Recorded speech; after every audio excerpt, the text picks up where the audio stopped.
Hi hello welcome back to our channel Rama Vizag vlogs. ముందుగా అందరికీ వినాయక చవితి శుభాకాంక్షలు అండి. పండగ వచ్చిందంటే మన ఆడవాళ్ళందరూ ఇల్లు తీసి పందిరి వేయాల్సిందే కదా.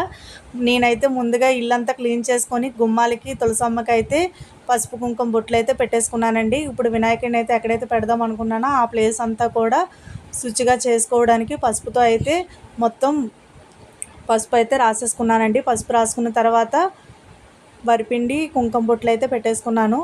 మొత్తం కిందంతా కూడా వరిపిండితో ముగ్గులు అయితే వేసుకున్నాను. అలా చాలా పెద్ద ముగ్గు వేస్తానండి. ప్రతి పండగకి కూడా నేను ఇలాగే చేస్తాను. ఇప్పుడైతే పీటకి పసుపు రాసి పీట అంతా కూడా ముగ్గు అయితే వేసుకున్నానండి. మొత్తం కంప్లీట్గా ముగ్గు అయితే వేసుకోవాలి. ఇప్పుడు వేసుకున్న తర్వాత పీటను అక్కడ పెట్టుకొని డైరెక్ట్గా పెట్టకూడదు కదండి, కొంచెం బియ్యం వేసాను. దానిపైన పసుపు కుంకుమ కూడా పెట్టేసి విగ్రహాలు అయితే పెట్టేశానండి. మా వారికి ఆఫీస్లో అయితే ఈ 2 విగ్రహాలు ఇచ్చారండి. అవి తీసుకొని వచ్చారు. మేము వాటితోనే చేసేస్తున్నామండి. ప్రతి ఇయర్ కూడా మేము ఆ మట్టి వినాయకుడితోనే పూజ అయితే చేస్తున్నామండి. నేనైతే ముందుగా అలంకరణ అంతా చేసేస్తానండి. ముందుగా అలంకరణ చేసి పూజ అయితే ఎప్పుడు స్టార్ట్ చేస్తాను. లేకపోతే 10 సార్లు లేచి కూర్చోవాలి కదా, అందుకోసమనే ముందుగా పూజ ప్రిపరేషన్ అంతా ముందుగానే చేస్తానండి. చూడండి, మొత్తం అలంకరణ అయితే ఈ విధంగా చేసుకున్నాను. నైవేద్యాలు అన్నీ కూడా పెట్టేస్తానండి. పూజకి ఏవేవి కావాలో అన్నీ దగ్గర పెట్టుకొని పూజ అయితే స్టార్ట్ చేస్తాను. ఇప్పుడైతే నేను రెడీ అయ్యి పూజ అయితే స్టార్ట్ చేసుకున్నానండి.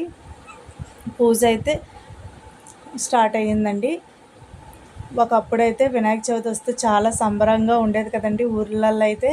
ఇప్పటికీ కూడా ఊర్లో అలాగనే ఉంటుందండి. చక్కగా ఊరంతటికి కలిపి ఒకే వినాయకుడిని తీసుకొస్తారు. అందరూ అక్కడే ఉంటారు.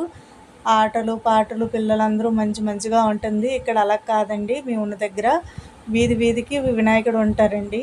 వీధికి వినాయకుడు ఉంటారు. ఒకరితో ఒకరికి సంబంధమే ఉండదు. అలా వెళ్ళి చూసి అయితే వచ్చేస్తాము. ఏదైనా పల్లెటూరులో ఉన్నంత హ్యాపీ అయితే టౌన్లో ఉండదు కదండి.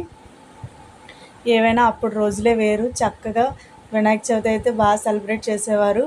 మా పూజ అయితే కంప్లీట్ అయిపోయిందండి. నేనైతే నైవేద్యంగా పులిహోర, శనగలు, హారతి అయితే ప్రిపరేషన్ అయితే చేశానండి. ఈ వీడియో కానీ మీకు నచ్చినట్టయితే లైక్ చేసి షేర్ చేసి సబ్స్క్రైబ్ చేయండి. ఓకేనా ఫ్రెండ్స్.